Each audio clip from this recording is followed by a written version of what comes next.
Thank you for tuning in to Full Disclosure, created intentionally for aspiring entrepreneurs, business owners who are hungry to learn from the best. This is not an aspirational interview podcast. We're going to do things a bit differently. Each Full Disclosure episode is a mini masterclass led by an expert going deep into one topic to do with growing your business. The part that I'm most excited to share with you all is every episode, one lucky listener wins a free consultation call with our experts. If you want to learn more how you can apply for that, it's in the show notes of the episode. I am Alina Khan, your host and fellow entrepreneur, and I'm here to make this journey of growing your business honestly less overwhelming and less lonely. So with that said, get your notepads out because you're going to want to save a lot of tips from this episode.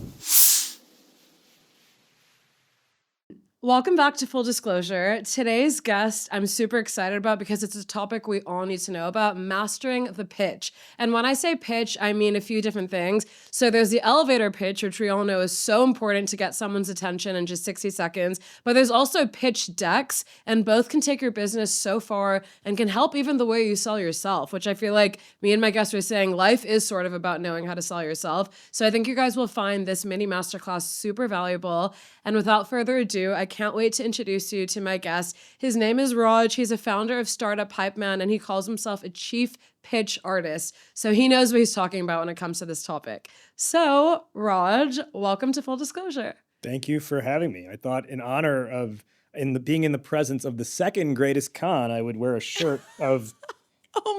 You're the first greatest con. This would now be the second greatest con. That is most iconic. Okay, see, I already know why you're a special guest, and this just proves it. Aside from your multi-hyphenate background, the fact that you came prepared with a Shah Rukh Khan t-shirt and also called me the first greatest con is we're off to a great start. Can we just get a close-up for that? Like, that is iconic. Here we go. By the way, to my mom watching this episode, this is already her favorite episode. Won her over. Beautiful. You won over the mom. And if you can, that's the most important listener always is your parents, right? Oh, my mom is like the first to comment, the first to share. So shout out, Mom. Thank you for that.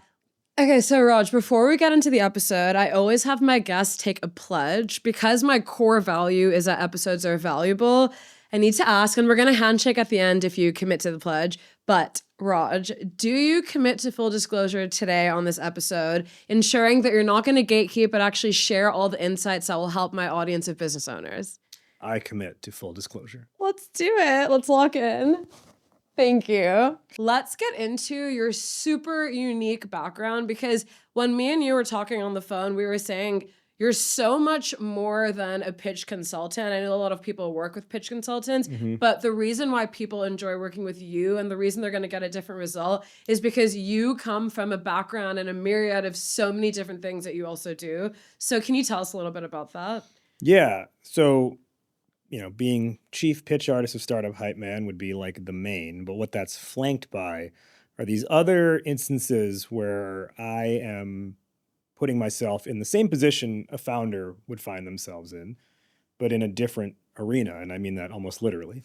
So I'm a hip hop artist, and the content of my music is entrepreneurship and startup life. You're a LinkedIn rapper. Yeah, and not in a cheesy way either. I will clarify that. I also am a professional MMA ring announcer and TV broadcaster. And so that's another form of having to present and be live and be present in the moment as well and tell stories. And then in addition to that, as you know, I host my own podcast too, and I teach yoga. And all of these are different forms of needing to hold space for an audience, capture attention, hold the energy, and then carry them through something through expression and storytelling in different forms. And while it might sound like it's random, it's all, to me, it all drives back to a central why or a central theme. And for me, that theme is I think the reason I'm on this earth is to make it a more expressive place.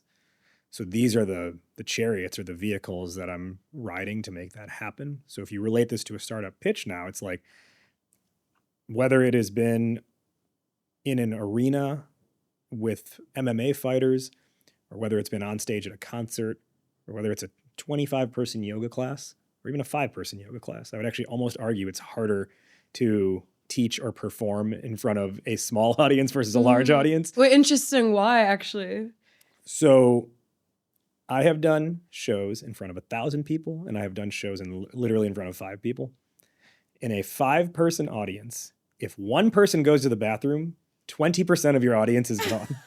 If one person looks at their phone, 20% of your audience is not paying attention. True. When it's a larger crowd, you are not reliant on the individual reaction of every single person. But I've all these different experiences have kind of, what I feel it's given me is a unique perspective on what it means to show up. And I've had to, very much for myself, go through a journey of figuring out not just what it means to show up, but like, what does authenticity look like for me? Even down to like, what am I wearing and how does that change, how I'm showing up? So these are all the things that a founder is facing when they're pitching on stage to a room of 50 people, 100 people, 500 people, or whether they're in a boardroom, which is that 1 to 5 person audience, right? Like I know like almost like the mental gymnastics that person might experience because I've experienced it as well. Yeah, and I think another powerful part about your background is you have occupied so many different spaces that you clearly must be good at reading a room and tailoring things to different audience. Because think about a yoga audience compared to an internal corporate workshop you're leading compared to an MMA audience. Yeah. So I would actually like trust working with someone like you even more, knowing that, oh, you can totally pivot to completely different crowds. And I think that experience is also really helpful because in a pitch, it's like you said, sometimes it's an investor, sometimes it's a buyer, sometimes it's a customer. So knowing how to change it based on who we're speaking to, I think is such a big part of this as well. Yeah, totally. It's, and I think this is where a lot of people get tripped up is they're like, oh, it's the investor today, but it's the customer tomorrow. And, I'm sure we'll get into a little bit more of this, but there's some adaptability, but also you don't lose yourself in the process, or you don't really change your identity or your product or your brand because it's a different person today. Let's talk about the title Chief Pitch Artist, because I think it's really unique and I want to know how you came up with that. And then also exactly what you do at Startup Hypeman. So I've always kind of strayed from the term coach or pitch coach. I don't know why. It's just never really been something that landed with me.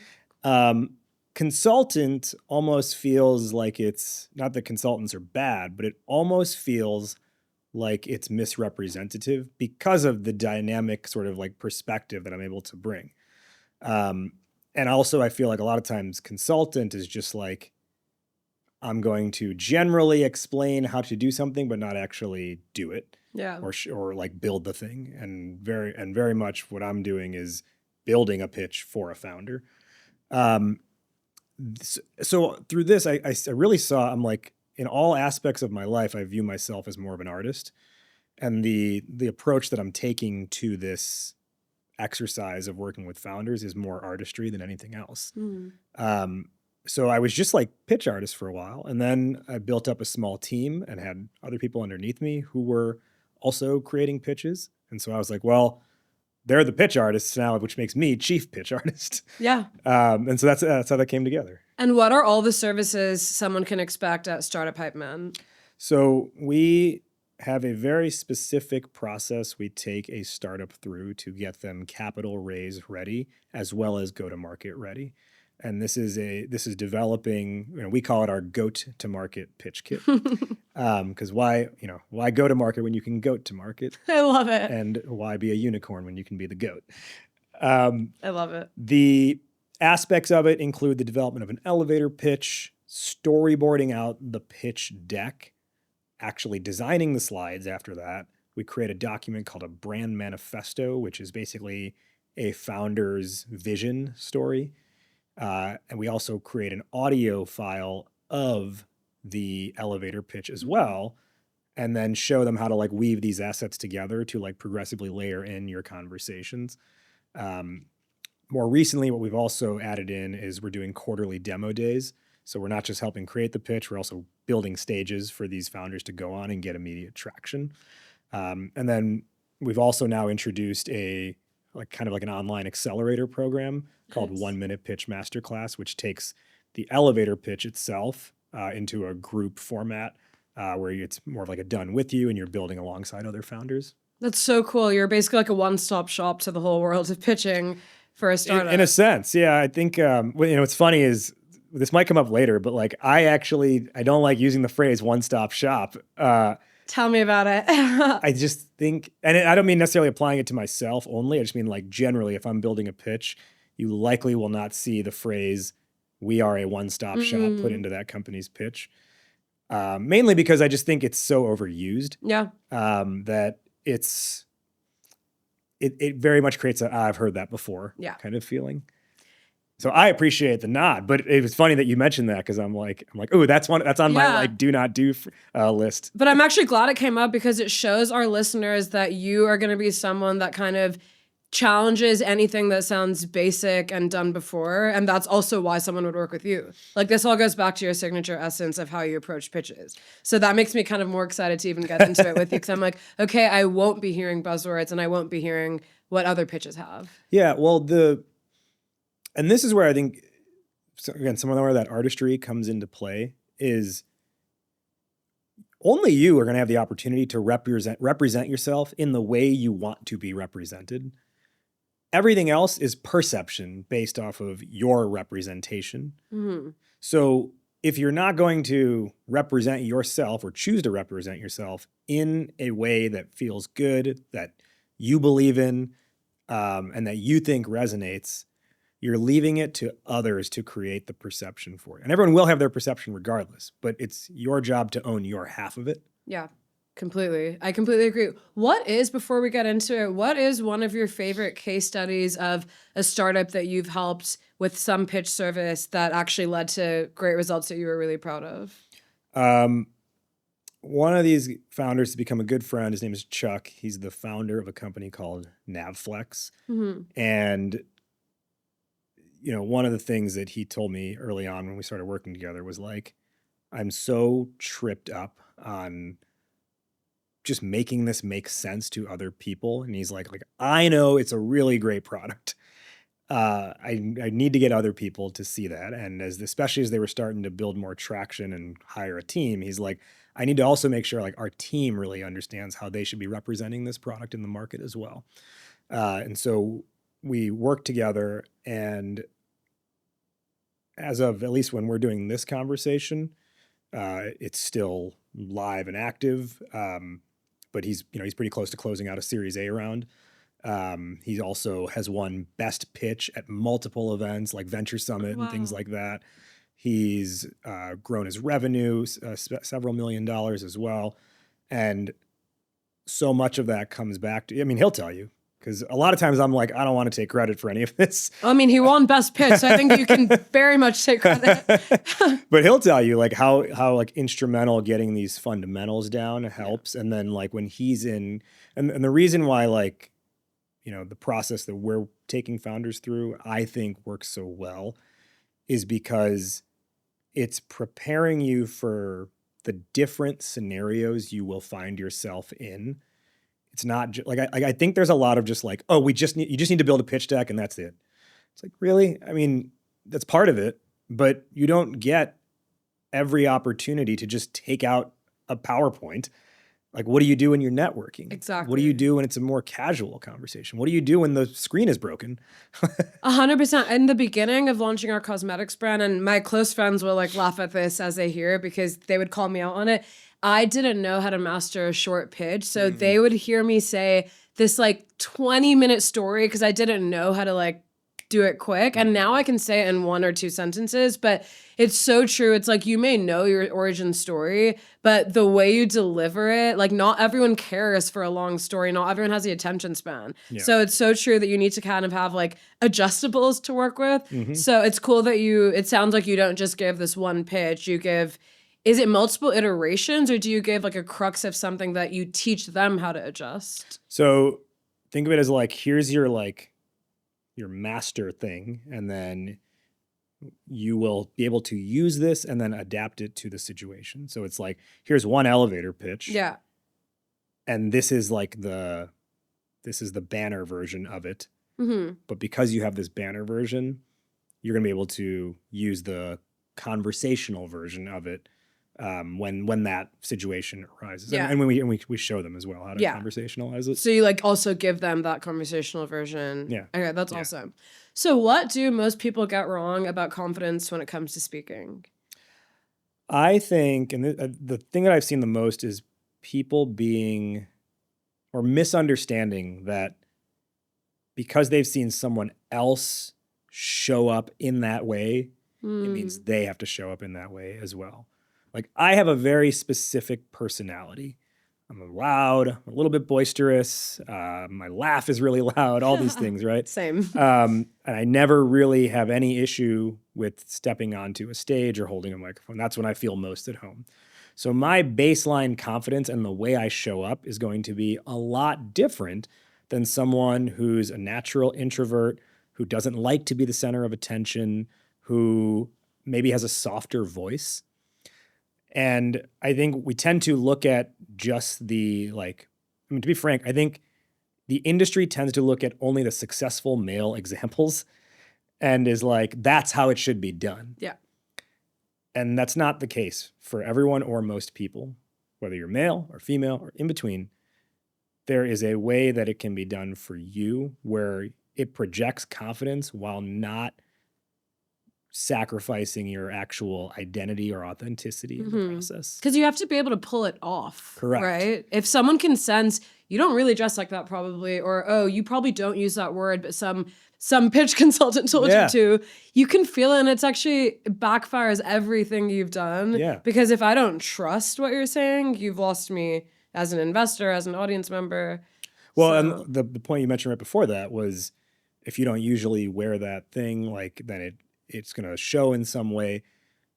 I can't tell you for me personally how much clothing actually changed my own confidence level in certain things. Yeah. So up until I think it was only the last 2 years-ish, if I'm performing music on stage, what I'm wearing is so different than what I was wearing before. Yeah. I used to wear basically a t-shirt and jeans, and that was it, and a more tight-fitting t-shirt. Not like muscle t-shirt, but just not like the modern bagginess. Yeah. That's back in style. When I say modern. But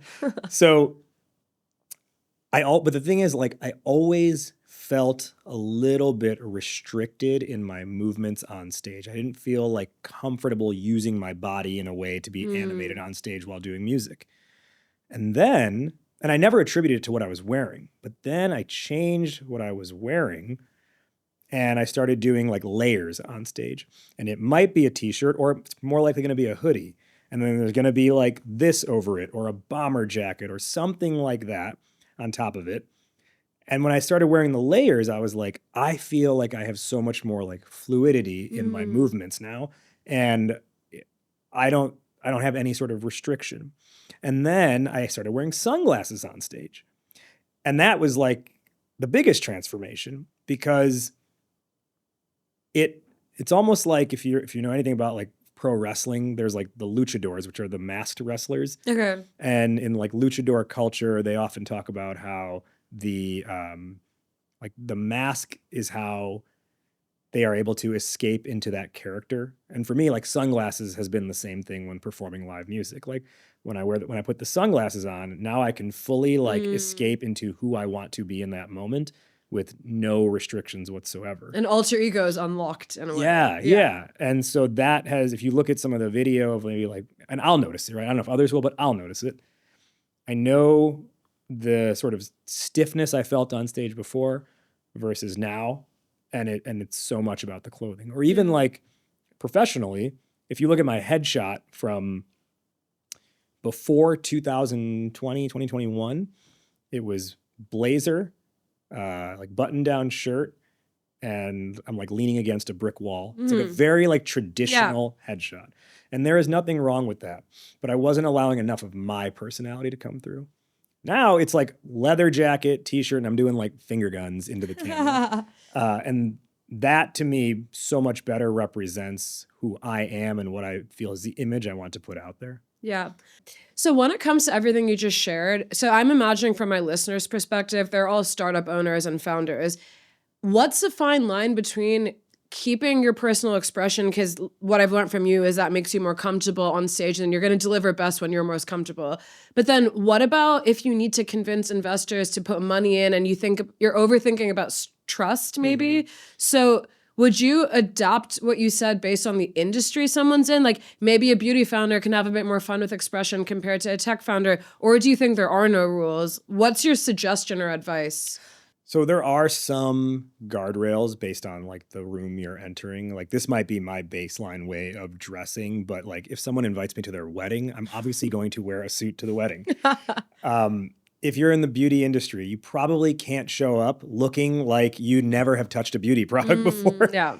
So yes, there is like dressing to the sort of expectation in a way, but I don't think it's as hard of a line as most people would consider. And I also think there's more ways people can elevate their presence. Like I think there's an over-reliance on, and again, I'll say like men do this way more. There's an over-reliance on, I'm going to wear the company logo t-shirt, and that's the extent of what I'm wearing. And sure, does it promote your brand? Yeah. But like, you can probably show up better than just that. Yeah. And the way you want to be perceived is what I would, look at with this. But also don't treat it as like, if I'm not wearing, this suit, this pantsuit with this blouse, then no one's going to take me seriously. It's a combination of like what makes you feel good with how do I think people will perceive me? Yeah. And that's where it is a balance, and it'll take a little bit of time to figure out, but you don't have to like totally sacrifice who you are just to be perceived the way you want to be perceived. So true. And I think in 2026, it's actually, I think what people want to see, investors, audience, is that your brand, the message. It actually shows confidence to really like stick to that rather than be generic. And so I think I feel like Gen Z actually really appreciates distinct personas, distinct personalities. Even people are going away from the serif fonts and they're going back to bold and things like that, having like neon accent colors. So I think we're almost going back to having fun with personality. And the more you show an investor that you know what your audience wants, how they talk, how they dress, I actually think they'll be like, oh, this founder knows what they're doing. Look, everything can be duplicated by AI. So the more unique and one-off you can be, the better. True. So I would love to ask you, what's the number one signal where you can tell you're losing your audience? And by the way, that's the most intimidating thing. And how do you win them back in a way that isn't awkward? Attention is hard to come by. So number one signal is probably going to be like, are they still paying attention? Are they starting to look down at their phone? Are they leaning away? Are they trying to start a conversation off to the side? That kind of thing. What you want to do is get people to like quite literally lean in. Shout out to Sheryl Sandberg. But like actually, like can they physically lean in? Do their eyebrows go up when they hear what you're saying? Things like that. Do you notice facial expression? Can you see engagement within their face and their body language as well? So, and sorry, what was the other part of your question? How do you, if you can tell that they're losing interest, how do you win them back? It might be in what you're saying, but it might be in how you're delivering what you're saying. And this, I think, really became more of a learning for me as we started to put our clients on stage for these like demo day and pitch events. Because I know they had a killer pitch, but then when I saw the delivery was flat, I saw an exact like translation to the perception of the company or the understanding even of the product. So you can have it like written down really well and all those words can be bang on. But if you're very monotone or you're like kind of like slurring one word into the next, it doesn't matter if on paper it's great. So the first thing I would look at, whether it's in the moment you're losing people or it's in advance you're prepping, is like, how am I actually delivering it? You can probably make something not great sound good if you have the right emotion or intonation behind it. And if you're like on stage, middle of a pitch, and this is a bold move to do, But you could be like, I'm sorry. Am I being boring? Yeah. And just like call it out right there. Or be like, hey everyone, let me redo that part for a second. And just like clear the air. You're not calling anyone out. You're taking ownership of it. Let me redo that. That didn't come out the way I liked. And that is actually people are gonna be like, wait, what? Okay, now I'm listening. True. So sometimes I'll I have a few friends or colleagues who are professors and they've asked me to like come speak to their class. And college students are very hard to get the attention of, right? They are at any given point wanting to be somewhere else. Yeah. So, and also now at this point, like every student takes notes on their laptop, but they're also probably got 3 other tabs open that have nothing to do with class. Mm-hmm. So usually if I'm going to go speak in a college classroom, I'll kind of like just survey. I'm like, okay, who seems like they're paying attention? But also within that, if I'm noticing people aren't paying attention, I will say, hey, everyone, I would love if you just take 3 minutes and close your laptop. Just give me 3 minutes. If you still don't feel like it's worth paying attention to, please open your laptop back up and go back and like just do whatever you want to. But if I could just get 3 minutes, if that would be okay, that would mean a lot to me. And then you can decide how you want to spend the rest of your time here. I love that because it's bold, but it's also human. So you're almost like matching people, like you understand what it's like to be that college student that's kind of like, this is annoying. So you're almost like getting into their shoes. And I'm taking ownership. Yeah. Too. Not like you all suck for not paying attention. Yeah. I'm saying, hey, I would love, if you could just do me this favor, that would be great. Yeah. So true. I'm trying to think like in the middle of a brand presentation, what are more things we could do if we feel like we're losing the crowd, just because it's so relevant. We've all been there before. Yeah. Like, does anything else come to mind? Like, I like the one you said about let me do that again, or even like let this sink in. Like, let me repeat that phrase one more time because this is really key. Yeah. Are there any other? Well, I think so. I think there's 2 ways to look at this. One is how do you want to be intentional in your delivery to make impact? Yeah. So I'm going to take that and park it for a second. I'll come back to it. The other is whose attention are you trying to capture? So like whenever I'm on stage for whatever the purpose is, in the first 10 to 20 seconds, I am doing a mental scan of the crowd and trying to identify who seems like they're the most into it right now. And I identify that person, and then I say the rest of my time on stage is for that one person. Oh, wow. Rather than get so caught up in, well, this person doesn't look like they're interested. This person stopped paying attention. This person just seems like they're angry at me for some reason. All of those things end up becoming more distracting and take you away from what you want to do versus find the person who looks like they are most into this and visually block out everyone else. It's an empty arena aside from that person. And your job is to just make it the best experience possible for them. Because by proxy, if you focus on who it's landing with, it will start to extrapolate to the other people. The energy will carry out to those others and like almost like if you can visualize like a ripple effect around that one person. I like that. Probably keeps the energy most encouraging for you as a speaker. Yeah. You don't have to beat yourself up because you will never have 100% of the attention of everyone. And it feels shitty when you can feel that someone's like on their phone. I take it really personally, actually. So I think that would help me. And I totally get that. And this is kind of where like,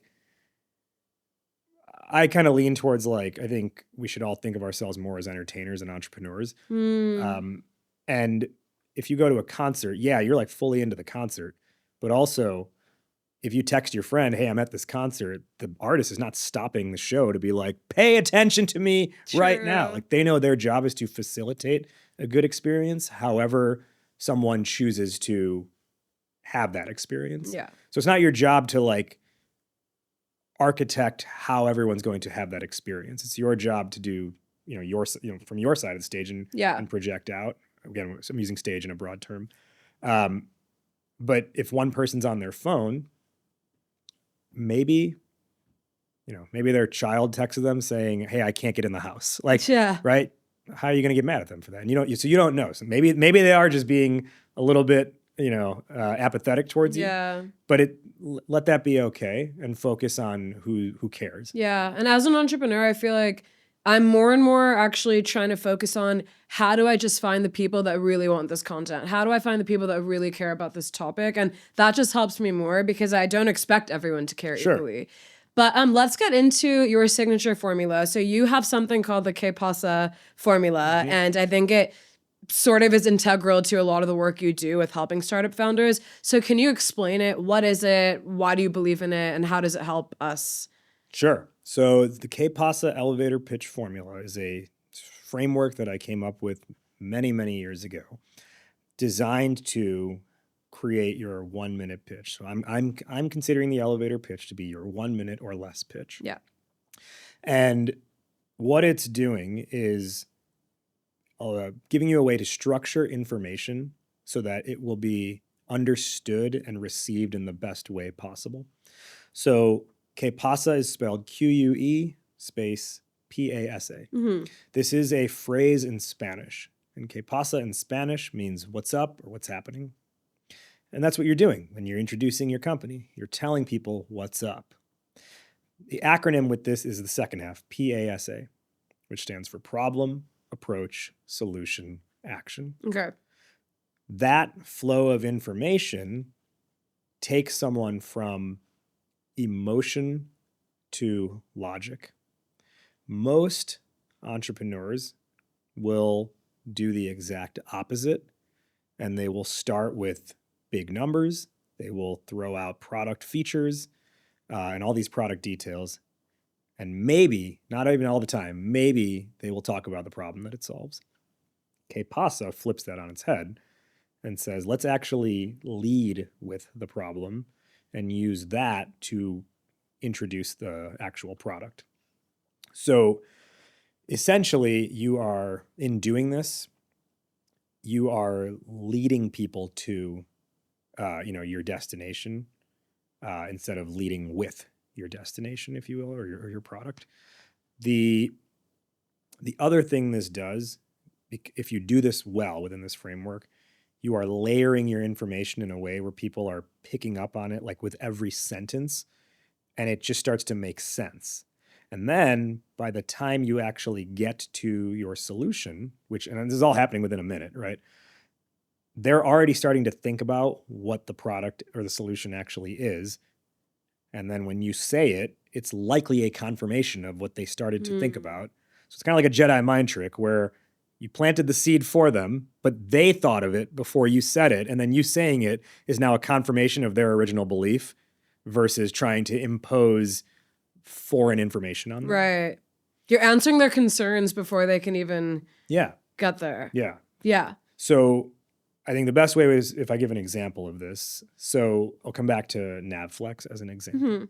Now, you know what? Before I give the pitch, I'm just curious. If I tell you industry words like robotics, logistics, supply chain, what do you think, just broadly, how do you think an entrepreneur might pitch something in that field? In a very the word corporate's coming to mind, like it's just in a very flat way. Like I think they would just prove kind of maybe intellect and maybe what they're doing that's innovative, but it feels frankly like boring and serious and not exciting. Yeah. So let's take what is a boring, serious, not exciting industry or domain or realm to be playing in, and let's apply the Que PASA model here and make it something that is interesting and exciting and you feel, even if you're not in that industry, that you could grasp it and that it actually sounds quite interesting. So again, it's problem, approach, solution, action. I will hold up one finger as I go to each section. So it would be problem, then when I get to approach here, then solution, then action. So logistics lives and dies by the motto, time is money. That's why every aspect of a warehouse is already automated, except at the loading dock, where automating requires breaking concrete, literal structural changes. So instead, it's humans who operate the forklifts, the same humans who get injured, get sick, and are really hard to hire. But even a 5-minute delay on a single loading and unloading of a pallet can create a 5-hour delay on the overall shipment and lead to a potential $5 million loss. Navlex makes every dock more palatable, literally. Our forklifts are outfitted with our forklifts are robots outfitted with AI and sensors so that the factory floor can actually move at the speed of money. This upgrade transports freight safely with little to no delay, so the cargo can actually get in the car and go. See if Navlex is the right taste for your warehouse's pallet at navlex.com. That's so exciting to see you like do it live. And I really like, well, so many things about it. I feel like you kind of showed like little humor without trying too hard. You showed me really impactful numbers, which for me is also like answering why should you care? And so I think when you said something like 5 minutes could lead to 5 hours, could lead to 5 million, like that really stuck in my mind. Because at the end of the day, we're trying to get in the shoes of like, why should this person care? Yeah. And I think with an investor that answered that. So okay, can we apply it to my podcast with full disclosure? Because one thing I was actually telling my sisters the other day is I know what I'm doing and I kind of know the value I'm trying to achieve, but sometimes there's so much I want to tell a person when they ask like what full disclosure is. I don't know if it's landing in the way I want it to land. So it would be so cool if we could use your formula on my podcast. Let's give it a shot. Freestyle pitch creation. Let's go. Okay. So would you want me to start with like the points I would include or? Well, yeah, let me just do a little like Q&A here briefly. So let's do your process. I get to interview you. Awesome. Okay. So who's the target audience of your show? Okay, so they're early founders. So someone that it's not like they're not 10-year plus seasoned founders. They're early on, whether it's in their journey or it's their first business. So they're kind of, it's intimidating for them when someone kind of uses all the jargon that people expect you to know. They're smart and they're driven, so they don't want to be spoken to like a dummy either. It's more that it's just their first time around doing it, so they don't have the mentorship and experience that maybe someone has that as kind of their third time around or whatever. Okay. I didn't say that in a great way. That's great. We know your show is kind of focused around like growth and stuff. So what's like the current set of challenges that this founder is facing? Yeah. So I feel like people usually can't either access or afford top mentors. And so I'm trying to handpick vetted people that I think are, first of all, actually going to share, because I know how it feels to spend an hour of your time driving in traffic, attending a talk. It is so disappointing when you've left a talk being like, I literally just learned surface level things, but I don't know what to apply to my business. Or with podcast episodes, I feel, okay, an hour of my time, I feel inspired, but I don't know exactly what to do. So I've been in those shoes. And then I also am in the shoes of the entrepreneur that's very stressed, where time is money. So I've invested this hour. I need to learn key things and I need to go tell my team what we can implement. So I feel like I've realized that this all goes down to people don't give the good stuff for free. Sure. And so I want to find, that's why I'm like touched with guests like you, because I'm trying to find the kind of guests that see the karmic benefits almost of sharing tips for free, because we know it all comes back anyway. And most likely they'll want to work with you and it does benefit other things. So I think I just know how hard it is to find these kind of people that are willing to give these tips for free. But secondly, it's also usually, it's really expensive to hire someone like that full time. So I'm trying to give you access to these people in a way that is realistic. So they'll give you an hour of their time. You can at least learn from it. Okay. You're going to have to do the rest on your own, but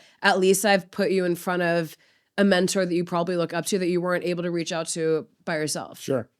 Okay. So just based off of that, there's a couple paths we can go with this, which is positioning this against any possible outlet for advice, or specifically positioning this against other podcasts. Yeah. Can I say one more thing? Yeah. Sorry. Because one core thing that I think is different from mine is I'm not calling them episodes. I'm calling them mini masterclasses. So I think my thing is definitely an education podcast. Yep. So it's not an interview. It's not a story. It's not much about your journey. It's getting right into, okay, what's the formula? How do I implement it? I'm literally always thinking about the startup founder that's like, come on, get to the good stuff, that's writing notes. Yeah. And then secondly, I would say this podcast is also an opportunity for free mentorship.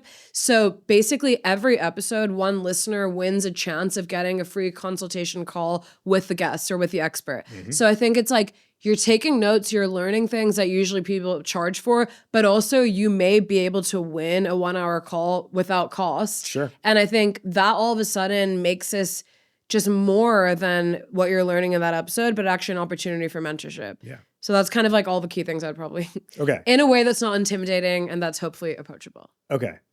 So do you want to take a stab at using the Que PASA first, and then I can do some? Yeah, sure. Okay, so problem is that it's expensive or difficult because you don't have access to find mentors willing to give you the good stuff for free. And then it's also really intimidating and overwhelming if you're a first-time founder. Sometimes you don't even know what a SKU means. You don't know what MOQs are. Like there's so many things that you kind of feel dumb asking. So I always want to answer things already assuming they don't know so that my listeners feel like this is a safe space. The first time you're doing this, you don't know. So that's kind of like the problem I'm trying to solve is making us approachable and valuable. A is the approach. Well, I guess I kind of answered the approach is the two core things are approachable and valuable. Okay. I don't want to waste your time. The solution is that the mini masterclass format gets right to the meat. So I'm hoping that I'm approaching it in a way that is just getting to all the things I think the founder actually needs to know to apply to their business. So I'm trying to spend less time on the personal story and more time in what the founder can apply to their own business. Okay. And only picking the kind of guests, by the way, I'm like very specific about this, only picking the kind of guests that will share, because I've actually had coffees with people that either I didn't feel like they're engaging enough as a speaker, or I felt like they're going to gatekeep and not really give much in the episode. So I think I'm very like selective, so that people are getting value. And then A is the action, right? Yep. Yeah. So then action is that I am giving you the mini masterclass. I'm giving you the opportunity to win the consult session. And lately I just launched a WhatsApp community. So now you get free PDF playbooks per episode. Sweet. So I'm actually I just started building the community. We're starting next Tuesday. Every week I'm going to be launching the playbooks. So now you also don't have to go back to your notes, or even if you can't take notes, I'm also going to be giving you like the written down version of all the key takeaways from the episode. So I'm trying my best. Yes. But how do we put that together? Yeah, right. So that's a lot of like talking. It's points, a lot. That's right? a thing. But not Yeah. necessarily in a pitch, even though you did tell me first problem. Yeah. And this is where like the nuance of the formula really comes into play. So I'm going to choose to position this against the realm of podcasts versus the realm of anything. Okay. You could go the other path just for the purpose of this exercise. Yeah. I'll stay within podcasting specifically. So to me, this would go something like, every founder has heard it takes 10 years to become an overnight success. But what actually happened in those 10 years? Who actually knows? Podcasts try and explain podcasts try and bring in the success stories to explain. But the guests either are so far removed from the early days they don't actually remember. The interviewer takes 45 minutes just to get past the person's backstory. Or the guest is gatekeeping the actual knowledge because they want you to buy their course or their product to really get the answer. Success should not be kept behind a closed door. Get the steps behind the story, behind the success on the Full Disclosure podcast. We don't do episodes. Now we're in Solution. We don't do episodes. We do mini masterclasses where our guests break down the exact what, how, and why, step by step, so that you know everything from how to build a pitch to how to get on a retail shelf way before how to get on a retail shelf from day one. And we also give you direct access to our guests because listening to an episode automatically enters you into a drawing to get a live one-on-one coaching session with our guest afterwards. It's information the way it should be, full disclosure. Ooh, I love how you tied in the name at the end. Wait, that was so cool. And like, It actually just made me so excited because I love that the demo is for something that like I'm building so I can actually use this. But that was so crazy that you just came up with that on the spot. That could be That your was show awesome. description now. In Yeah, the that's what I'm podcast saying. page. Like, this is so helpful for me. But wow, you must just, the fact that you just did that right off the bat, like, I feel like you clearly are just so in this world that it comes to you so easy now. That was so cool because it made me think like, oh, I want to sign up for that. Yeah. Like, I'm not even just saying, I was like, oh, that's so cool. But that was actually like really, really exciting. Yeah. Well, it's good. You should like your own product. No, right? I should love the product. That was so cool. Thank you so much. And I'm definitely going to use that and play around with it. It just made me more hyped for actually what I'm trying to do. So that was a pitch. How do we go from elevator pitch to pitch deck? Because I know that there's a whole other side of how you help founders, and that's on the deck itself, and you have a different way of going about it. So first of all, like, let's just start with how do you kind of translate a verbal pitch to a deck? Yeah. And then we can go from there. So that elevator pitch, the Que PASA, the P, the A, the S, problem, approach, solution, is what you're going to build your entire pitch deck around. Is those 3 points. So it's very likely that if you get that right, then more or less slides 3, 4, 5 of your deck, or 4, 5, 6 are going to be those. It's going to be problem, approach, solution as you've said it in the elevator pitch, and you're just going to visually depict it in some way on a slide. But at large, I think the thing that I see the most with at least fundraising pitch decks is, well, one, and I'm not the first to say this, but lack of narrative. But within that is the wrong understanding of not only what information to put in, but the balance of the information. And a lot of this is hard because you're so in your own head, if it's your company, that like every thought you've ever had is potentially on the table. Yeah. And you don't want every thought you've ever had. You want to separate the wheat from the chaff in this case. And so the model that I sort of figured out over time is this sort of diagram I call the funding triangle. So the funding triangle is like, you have to picture a play button. And I don't know if maybe we can in post like put the graphic on the screen or something, but picture a play button. That's your triangle. That's the funding triangle. The bottom of the triangle is your founder story.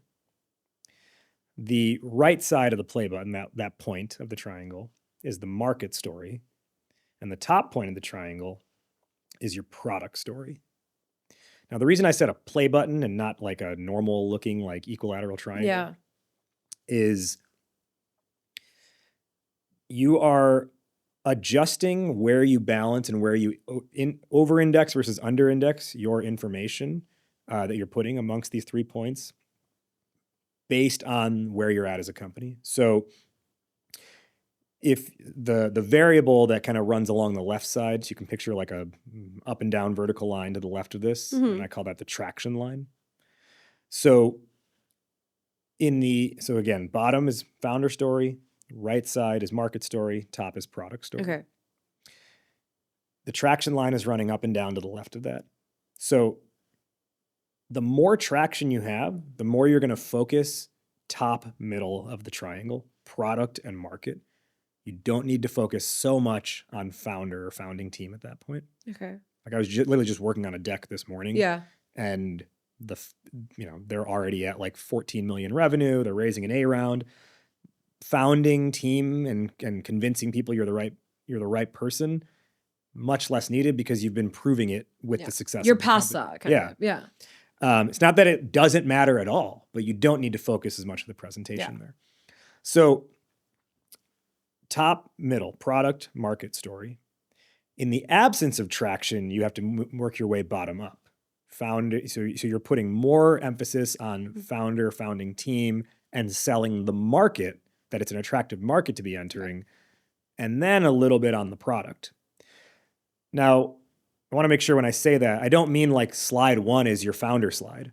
I mean, you're placing more emphasis in the presentation at large. You're spending more time selling yourself as the founder and selling the attractive market than you are giving everything everything about the product. It's like, why should you trust me for this? Or why should you invest in me versus the other aspect? So if you get this balance right, and I also want to say like those are like the kind of the pillars, but there are also like sub points underneath those things.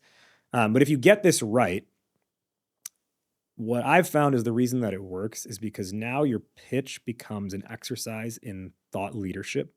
You're not just pitching people, you're actually teaching them. And the pitches that teach generate this reaction of like, wow, I never thought of it like that before.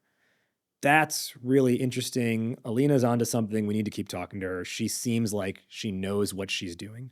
It's as if like this whole time there was something right underneath their nose and they never thought to look down. And then you were like, hey, look down.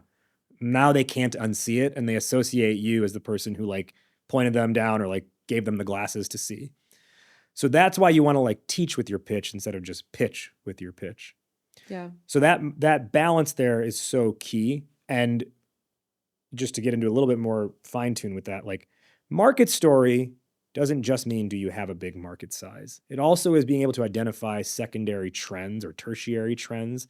I call that technique trend spotting, that actually help someone realize this is for real. Because everyone and their mother has a big market size, right? No one is out here pitching an $800 TAM. Yeah. And I was just looking at a deck the other day, and on 3 different slides, it said $90 billion opportunity. Like, we get it. It's Yeah. 90, you know. We don't believe it. So we get it, but we don't believe it, right? Yeah, and even, well, it's not so much that you don't believe, and maybe you do, maybe you're like, oh, it's a little bit smaller than that, whatever, but it's like, just saying it doesn't mean you know what you're doing. Exactly. So, and also just saying it's like, well, everyone has a big market size, so that's not really the differentiator. Versus if you can find secondary, tertiary trends that make this more compelling, well, then that's going to help a lot. And like one of my favorite examples is this company, Honest Game, that we worked with several years back. They operate in the space, like the product itself is helping high school student athletes better track their grades so they can be eligible to play a sport in college. Because there's a whole mess of like the reporting process and all this stuff that the NCAA has, like, their requirements are more confusing than like the tax code. So a lot of people who want to play in college literally like get denied because they like didn't log a grade correctly or took the wrong class, or they have to like sit out a year because of these things. So in their pitch deck, you have, if I recall, it was like something like youth sports is a $17 billion market. Fine, right? It's market size. Great. Youth sports, $17 billion market. But then the secondary trend on top of that is, did you know 1 in 5 households spends more on their kids' sports than they do on their own mortgage? Now that's a stat that people go, whoa, I didn't realize it was that serious of an issue. That was an example of you teaching through the pitch, right? Yeah. Correct. People are not generally aware of that stat. And when you say it, they're like, wait, for real? Like people's eyebrows go up or they like their jaw drops. Mortgages are expensive, right? They are anywhere from $2,000 to $10,000 a month. Yeah. And now you're saying that literally taking little whoever to basketball is actually more than that every month. Wow. And they may never even play in college, but that shows how committed these families are to seeing their kids' sports dreams through, which would lend itself to being like, they would be serious about buying a product that ensures that that dream can actually live on. Right. So those, that's like one example of being more like intentional about the market story. So how would you then translate that into what you're saying about TAM and then having like secondary and tertiary? Like how would you frame it? So like, in that case specifically, it's like, hey, we have our big TAM, but here's the number that really is compelling. Right. So I'm not saying like never talk about your total addressable market. What I'm saying is like, so many founders will be like, it's $100 billion market. And they're like waiting for people to be like, oh my God, take my money now. Exactly. And every investor is aware that the market is probably big. Yeah. It's market size is table stakes. It's not the compelling thing. It's just like it's the need to have amidst a bunch of other things. But I've never heard an investor be like, Once they told me the TAM was $95 billion, I knew right then and there I would give them my money. Yeah. Right. So you're trying to sell the additional components that the market is attractive, that help make your case for like, why now? Yeah. So what are the questions as a founder I should be asking myself to go from that generic TAM to like the secondary and tertiary that actually won't be impactful to share? What are the behavior trends that individuals within this market are Okay. doing? Nice. We love talking and thinking about the big, broad numbers. Yeah. And then we lose focus on who are the actual people in the market. And the thing is, like, this is what makes it a more personal presentation and pitch as well, which makes it more compelling. Like, personal meaning like a person can resonate with it. Yeah. We cannot functionally picture what a billion of anything looks like. If I tell you $1 billion, you really don't know what that looks like. Is it two big bills? Is it a room full of money? Is it a bank account? We can't even, or if I say a billion amoeba, like we don't even know what that looks like, right? So we can't even picture what is 10 million of something or 1 million of something. At best, we are capable of picturing a large stadium of people. And even then, if you picture it, you're not seeing individual faces. You're seeing a sea of people. You're seeing a blur, right? You're seeing like people, you're thinking of like hats on people, but not individual faces. So the more you can get it down to, again, creating the individual face of a person within that market to help make it real, the better. So it's like, yes, we have the big market size, but here's how they're behaving specifically. And by the way, here's the unique makeup of this person. Like, we know that they do these things in their spare time. We know they spend their money here. Consumer personas. Yeah, kind of, right? exactly. Yeah. Like we know very intimately and deeply who this person is. I actually love how you made it really clear where it's behavior traits that you go from TAM to that, because it made me think of the cosmetics industry. So it's like, that's a great example of, okay, a massive TAM. Like, we all know how impressive that TAM is. But then behavior makes me think of going specific in, okay, if I have a lipstick brand, which Citizen primarily has, it's how often someone replenishes a lipstick. That's something an investor may not know. So when you're like, oh, wow, that's every few months and it's this amount. Okay, now I'm seeing how this actually makes sense and has like a larger lifetime value as a customer than I thought, and other things. Yeah. So going to like replenishment, how often they purchase it, things like that, I'm sure just make it so much more. And that is being able to then speak to the natural reorder rate. Yeah. Right? Which is going to help someone understand, okay, there's like built-in behavior into this potentially. And how this thing is really going to make like, money beyond one purchase. Yeah, exactly. Yeah. Versus they're going to buy it once and then you'll never see them exactly again. Yeah. No, that actually is super helpful for me. So one thing I actually want to ask you about pitch decks is, should we be making it in a way that it's basically something that we're going to be delivering in person? So always approaching it as something that's complementary with me delivering in person, or should you be making a pitch deck expecting someone maybe reading it? Because I hate emailing a pitch deck because I just feel like it's never going to be as impactful as if I say it. So should I be designing it where it's like just key points knowing I'm going to be talking, or should you also have a version that's like, how do you approach that? And do you have rules with that where you tell your clients never do it without saying it in person, or not really? Sorry.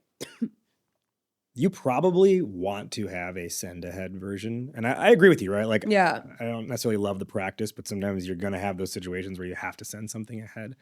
So the send ahead is going to be shorter. It should still follow some kind of narrative structure, but this is also why, like, I'm with you. Like, I love like the live version, the live presentation version, but this is also why your headers make so much of a difference. The average pitch deck, the slide headers are going to say problem, product, market size, team, projections, go to market. Those are neutral headers that do not tell a story. You should be using the slide headers to tell a story like a children's book.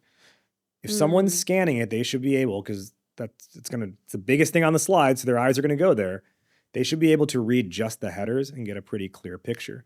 So this is why your headers should be the takeaway concluding thought you want them to have from that slide, or the curiosity you want to pique with that slide. Oh, okay. I like that.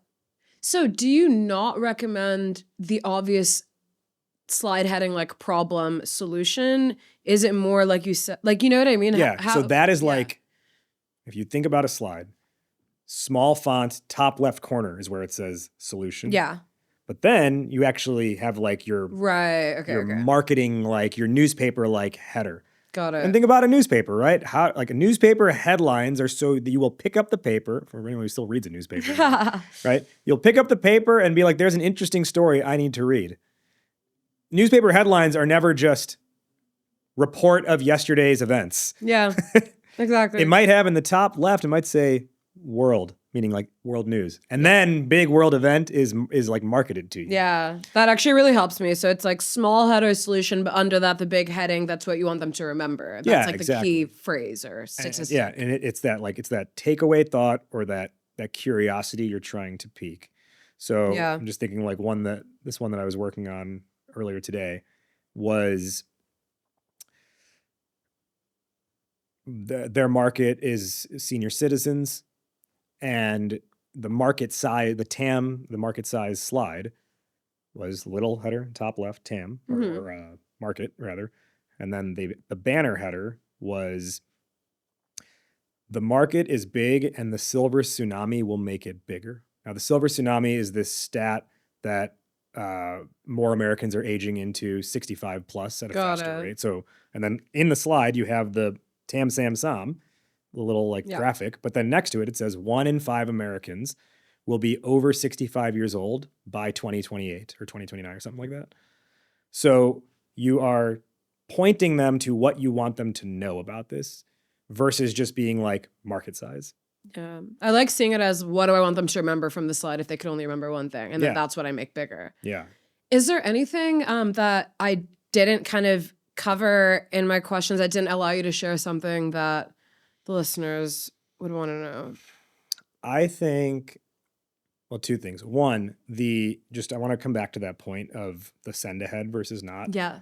So like while you want to focus on those banner headers for all purposes, but especially for send ahead, also keep in mind, so a lot of people get this wrong. They think because I'm not there to present it, I need to put more information on the slide. The more information you put, the less need there is to follow up to ask you questions. True. Because they feel like they have the full picture and can make a decision without, if it's going to be a no, they don't need to meet with you to tell you no. They've already got the full story. So you want to intentionally leave things out. Less is more. Do not pack your slides with more data points, more information because you're not in the room. Honestly, do as much as you would if you're in the room or potentially less so that you build intrigue. That's so true. To be able to have a reason to follow up with you, to ask a question or be like, hey, let's meet and talk about this. Yeah. So it should make them curious enough, but not give all the answers. Yeah. How many slides should a send ahead be, or do you recommend a one pager? Like before I'm meeting them, how much am I giving them? I'll answer that in two ways. If you're going to do a send ahead deck, I would recommend it's somewhere between like 6 to 8 slides. Yeah. Maybe even 5 slides. But what we advise the founders who come through our system to do is they take that brand manifesto, actually, that like vision narrative. And this is where you get like cool like weaving together of almost like drip intrigue. So in that, way back at the beginning of this conversation, I was mentioning like, hey, we do this, and this. Part of that, or the last part of it, is the audio recording file of your Que Pasa elevator pitch. This is what you do first when you reach out to an investor, even if it's a warm introduction. But I'm an advocate that you actually can get cold meetings. People are just too afraid to do cold outreach. You say, you write that email. Let's say it's a cold outreach. It's probably going to be structured something like, notice this about your firm, like some recent investment they made. Curious if you're still looking into companies in this category. If so, here's one line about us. Here's 2 bullet points about us. click here to listen to our 60-second pitch. That's so cool. That's a pattern interrupt. I've never right? seen that approach. I love that. Most people will blindly send a pitch deck. I've attached our pitch deck for your review. Everyone gets that one. Yeah. Every investor gets that one. It's different to get the audio recording file. Audio now is also a multi-sensory experience. Now they are going to stop and listen to this thing. And if you think about natural human behavior, chances are they will click it, they'll press play, and it'll start playing, but they're going to multitask and like send an email at the same time. And then it'll stop playing, and then there'll be like 10, 15 seconds of silence, and they'll be like, oh, shoot, wait, I got to listen to that thing. That's so they'll me. go back, right? And they'll go back and they'll play it again, and they'll still multitask, but a little bit less the second time through. And then they'll be like, wait, I did it again. Shoot. All right, let me just stop and drop everything right now and just listen to this thing.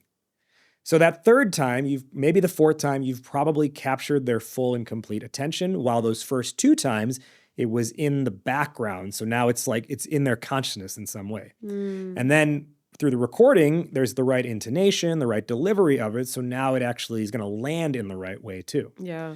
So it's, so here's the thing. Let me know if you want to learn more.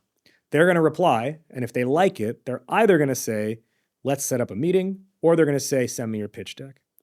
My recommendation is if they say, let's set up a meeting, you say, great, you schedule it. By the way, before the meeting, I'm leaving a copy here of our manifesto. Would love for you to read that in advance so that you can see if our visions might align. If they say, hey, this sounds interesting, send me your pitch deck, I would recommend you say, happy to share that. It will make the most sense if you first take a look at our manifesto, because that gets across the vision, and I want to make sure we're aligned there first. And the manifesto is the send ahead, the short 6 manifesto it's not the send ahead. Okay. It's actually like a 2-page narrative-driven story that tells the why and the who behind the what. Nice. It's like, here's the flag in the ground we're planting, like come rally behind us kind of document. Yeah. So you're like progressively layering in this information to build intrigue and give yourself the best shot at just getting the meeting. Exactly. And having your stuff land in the way you want it to land. Because we all know that converts more, right? So as the intention, it's like you really just want them to either schedule the call or the in-person. So you're kind of seeding things, but not giving it all. Yeah. I love that. Before we wrap, I know we've covered both the in-person elevator pitch and then the pitch deck. Are there any final like do's or don'ts based on like all the generic kind of buzzwordy approaches you've seen out there that you want the listeners to kind of lock in just to conclude the episode? I will be a very, very happy man if I never hear another pitch that uses the phrase AI-powered, AI-driven, or what AI-whatever, AI-fueled. I will be a very happy man if I never have to hear another pitch that uses a phrase like one-stop shop or uses a phrase like innovative. These are so played out, and who are you to say it's innovative? Let other people call you innovative, but you don't need to say it yourself. Who are you to say disruptive? Let other people say it. If you say it, it just sounds like, you're either all talk or that you're so into yourself. Yeah. These are not the thing, and they've been said before 1,000,000 times. So remove those very, very overused buzzwords from any form of your pitch, whether it's your elevator pitch, whether it's your pitch deck, and start using the real words that people would use. I think the important thing behind all of this is you will have far more, like, so many founders get caught up on like, I gotta say the perfect thing to pull this investor in. You will have far more success if you think about how, and if you focus your pitch on how you would talk to a customer, and then you position that to an investor. And you literally say to an investor, here's how we pitch our customers. They're going to be so much more impressed that you know how to actually talk to your customer base. And guess what? It'll make sense because you're using real people language in talking to your customers. I really found that unique when we spoke on the phone. Like, so would you kind of approach that as, let's say an investor's like, fine, here's 1 minute of my time, rather than using the minute to pitch to them, Are you saying a way of approaching that is like, here's what I would say to my customer, and then doing the 60-second for what I would say to a customer? Yeah, literally, you're like, here's how we talk to our customers. Or you say, great, here it is. And you actually can quite literally like go into it as normal.